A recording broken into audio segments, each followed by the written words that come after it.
Liquor scam కేసులో ఇప్పుడు కవిత arrest తప్పదా అంటే అవుననే చెప్తున్నారు విశ్లేషకులు. ఖచ్చితంగా కవిత అరెస్ట్ అయ్యే ఛాన్సెస్ ఎక్కువ ఉంటాయని చెప్తున్నారు. దీని గురించి ఇప్పుడు ఈడీ డైరెక్ట్గా ఏదైతే సిబిఐ ఇంతవరకు చేయలేకపోయిందో డైరెక్ట్గా ఇప్పుడు ఈడీ అదే పనిలో పడింది. ఇప్పుడు ఈడీ కవిత ఇంట్లోనే చొరపడి అక్కడ దర్యాప్తు చేస్తున్నట్లుగా తెలుస్తోంది. ఈడీ చొరపడుతున్న తరుణంలో కూడాను అక్కడ కవిత అడ్వకేట్స్ అడ్డుకొని ఈడీని లోపలికి వెళ్లకుండా ఆపిన పరిస్థితులు కూడా ఉన్నాయన్నట్లుగా మనకి సమాచారం అందుతుంది. టోటల్గా తీసుకున్నట్లయితే ఈసారి లిక్కర్ స్కామ్ కేసులో కవిత అరెస్ట్ తప్పదనే వాదనలు అయితే బాగా వినిపిస్తున్నాయి.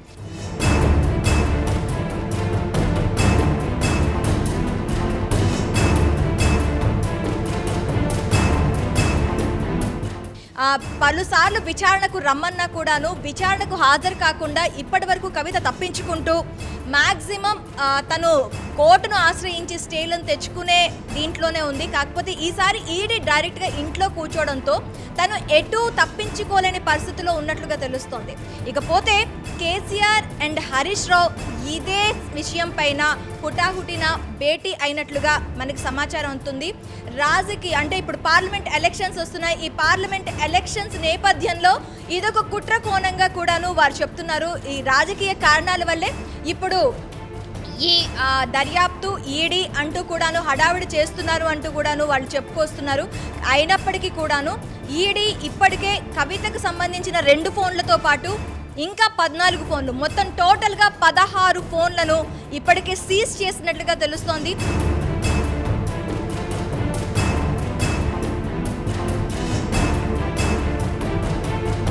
కవితకి ఎవరైతే పిఏ ఉన్నారో అశోక్, అతని దగ్గర నుంచి అతను ఇప్పటికే అప్రూవర్గా మారారు.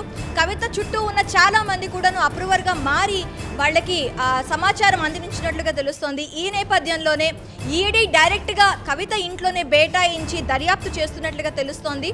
అయితే ఇక్కడ ఇంకొక విషయం గమనించాలి. పార్లమెంట్ ఎలక్షన్స్ ఉన్నాయి కాబట్టి పార్లమెంట్ ఎలక్షన్స్ నేపథ్యంలోనే ఇవన్నీ చేస్తున్నారు అని కూడాను మనకి ఇండైరెక్ట్గా కూడా చెప్పడం జరుగుతుంది. అయితే డైరెక్ట్గా ఈడీఏ దర్యాప్తు చేయడంతో ఇప్పుడు ఎటో తప్పించుకొని పరిస్థితుల్లో కవిత అండ్ కో ఉన్నట్లుగా తెలుస్తోంది.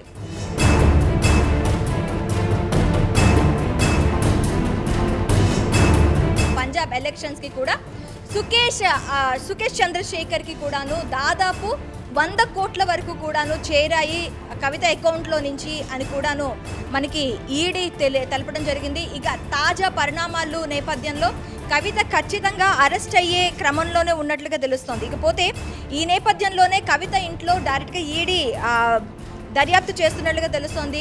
ఇటు అశోక్ అప్రూవర్గా మారారు. చాలా మంది కూడాను కవితకు సంబంధించిన వాళ్ళు అప్రూవర్గా మారడంతో ఇప్పుడు కవిత అరెస్ట్ ఖచ్చితంగా ఉంటుందని చెప్పంటున్నారు. ఇది కూడా మార్చి 15 మోడీ సభ హైదరాబాద్లో జరగబోతుంది.